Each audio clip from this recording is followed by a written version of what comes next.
नमस्ते। कभी सोचा है कि एक ही बात को हिंदी में कहने के कितने अलग अलग अंदाज हो सकते हैं। आज हम इसी कला को समझने वाले हैं, जिसे हम कहते हैं रचना के आधार पर वाक्य भेद। तो चलिए इसे आसान बनाते हैं। अब जरा स्क्रीन पर देखिए। यहाँ एक ही बात को तीन अलग अलग तरीकों से कहा गया है। पहला, धूप निकलते ही बच्चे खेलने लगे। दूसरा, धूप निकली और बच्चे खेलने लगे। और तीसरा, जैसे धूप निकली वैसे ही बच्चे खेलने लगे। मतलब तो तीनों का एक ही है ना? लेकिन इनको लिखने का, कहने का तरीका बिल्कुल अलग है। तो आखिर वो क्या चीज है जो इन्हें एक दूसरे से इतना अलग बनाती है? बस आज हम इसी राज को खोलने वाले हैं। तो आज का हमारा सफर कैसा रहेगा? देखिए, सबसे पहले हम समझेंगे कि वाक्य की नींव क्या है। फिर हम इसकी अलग अलग बनावटों को जानेंगे। इसके बाद हम वाक्यों को एक रूप से दूसरे रूप में बदलने की कला सीखेंगे। उनके अंदर के छोटे छोटे हिस्सों यानी उपवाक्यों को पहचानेंगे। और आखिर में सारी जरूरी बातें एक बार फिर से दोहरा लेंगे। तो चलिए सबसे पहले पड़ाव पर चलते हैं। इससे पहले कि हम वाक्यों के अलग अलग टाइप समझें, ये जानना जरूरी है कि भाई ये वाक्य होता क्या है। बिल्कुल सीधे और सरल शब्दों में कहें तो वाक्य कुछ मीनिंगफुल शब्दों का ग्रुप है जो मिलकर एक पूरा आइडिया या एक पूरी बात बताते हैं। जैसे मोहन ने पुस्तक खरीदी। इसे सुनकर बात पूरी तरह से साफ हो जाती है ना? अच्छा, एक मजेदार बात, हर वाक्य के ना दो बहुत जरूरी हिस्से होते हैं। एक होता है उद्देश्य, जिसे इंग्लिश में कहते हैं सब्जेक्ट, और दूसरा होता है विधेय यानी प्रेडिकेट। इसको एक उदाहरण से समझते हैं तो बात एकदम साफ हो जाएगी। वाक्य है, निकिता बाहर खेल रही है। अब इसमें बात किसके बारे में हो रही है?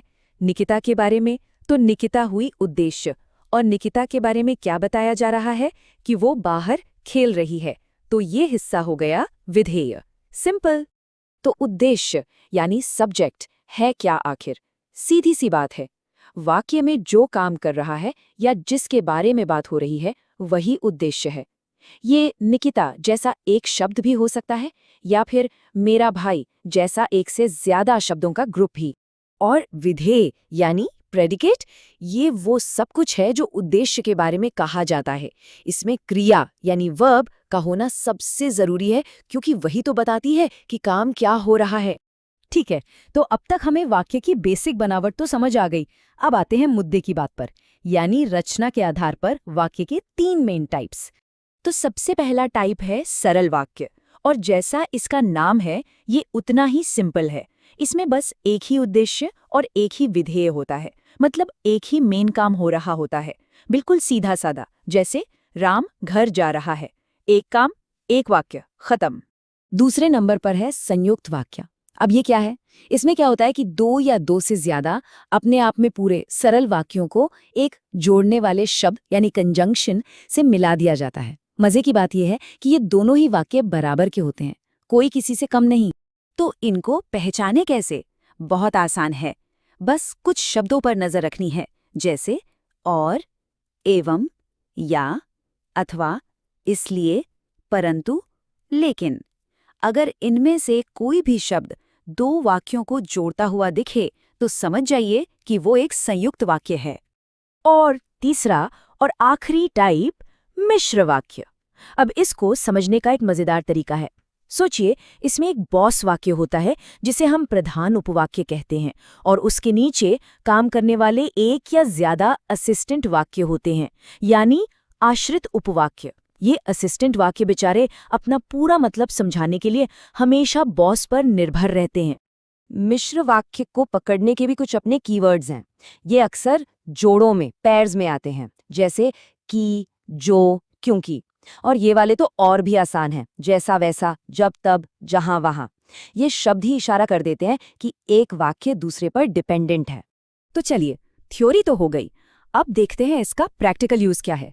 वाक्य रूपांतरण मतलब एक तरह के वाक्य को दूसरी तरह के वाक्य में बदल देना। पर ध्यान रहे, मतलब नहीं बदलना चाहिए। ये कला भी है और इसके कुछ नियम भी हैं। देखिए, एक सरल वाक्य मिश्र वाक्य में कैसे बदलता है। मेहनती को ही फल मिलेगा, ये एक सरल वाक्य है। इसे हम बदल सकते हैं, जो मेहनत करेगा उसे ही फल मिलेगा। यहाँ हमने जो और उसे का इस्तेमाल करके एक मुख्य और एक आश्रित हिस्सा बना दिया। और अब देखते हैं सरल से संयुक्त कैसे बनता है। वाक्य है मैं आकर चला गया। इसको हम दो अलग अलग वाक्यों में तोड़ सकते हैं। मैं आया और मैं चला गया। बस बीच में और लगा दीजिए, बन गया मैं आया और चला गया। हो गया संयुक्त वाक्य। अच्छा, अब एक छोटा सा टेस्ट। इस सरल वाक्य को संयुक्त वाक्य में कैसे बदलेंगे? बीमार होने के कारण वह विद्यालय नहीं गया। थोड़ा दिमाग लगाइए, सोचिए क्या होगा इसका जवाब। बिल्कुल सही, इसका जवाब है वह बीमार था इसलिए विद्यालय नहीं गया। देखा, हमने एक वाक्य को दो हिस्सों में तोड़ा और इसलिए से जोड़ दिया। चलिए अब थोड़ा और डीप डाइव करते हैं मिश्र वाक्यों में और उनके हिस्सों को यानी उपवाक्यों को पहचानना सीखते हैं। बॉस और असिस्टेंट उपवाक्य को पहचानने की एक बहुत ही कमाल की ट्रिक है। करना क्या है? मिश्र वाक्य को वापस सरल वाक्य में बदलने की कोशिश कीजिए। जैसे जब बारिश हुई तब मोर नाचने लगे। इसका सरल रूप क्या होगा? बारिश होने पर मोर नाचने लगे। अब देखिए, मोर नाचने वाला हिस्सा बदला क्या? नहीं, तो ये है हमारा बॉस यानी प्रधान उपवाक्य। और जब बारिश हुई वाला हिस्सा बारिश होने पर में बदल गया तो ये हुआ असिस्टेंट यानी आश्रित उपवाक्य। अब ये जो आश्रित उपवाक्य है ना, ये भी तीन तरह के होते हैं। पहला संज्ञा उपवाक्य जो अक्सर की से शुरू होता है। दूसरा विशेषण उपवाक्य जो से शुरू होकर किसी की विशेषता बताता है। और तीसरा क्रिया विशेषण उपवाक्य जो बताता है कि काम कब, कहाँ या कैसे हुआ। तो हमने काफी कुछ समझ लिया है। चलिए एक फटाफट रीकैप करते हैं ताकि सब कुछ एकदम पक्का हो जाए। स्क्रीन पर जो टेबल है वो समझिए एक चीट शीट है। सरल वाक्य की पहचान, एक मुख्य क्रिया। संयुक्त वाक्य की पहचान, और, इसलिए, परंतु जैसे जोड़ने वाले शब्द। और मिश्र वाक्य की पहचान, कि, जो, जब तब जैसे डिपेंडेंट जोड़े। उदाहरणों से तो बात और भी साफ हो जाती है। तो अब हम सब हिंदी वाक्यों के आर्किटेक्ट बन चुके हैं। सवाल ये नहीं है कि ये नियम क्या है, बल्कि ये है कि इस जानकारी का इस्तेमाल कैसे किया जाए अपने लिखने के अंदाज को ज़्यादा दमदार बनाने के लिए, अपनी बातों को और असरदार बनाने के लिए। इन अलग अलग वाक्यों का बैलेंस कैसे बनाया जाए, सोचिएगा ज़रूर, क्योंकि सही शब्दों की सही बनावट ही तो अच्छे कम्युनिकेशन की पहचान है।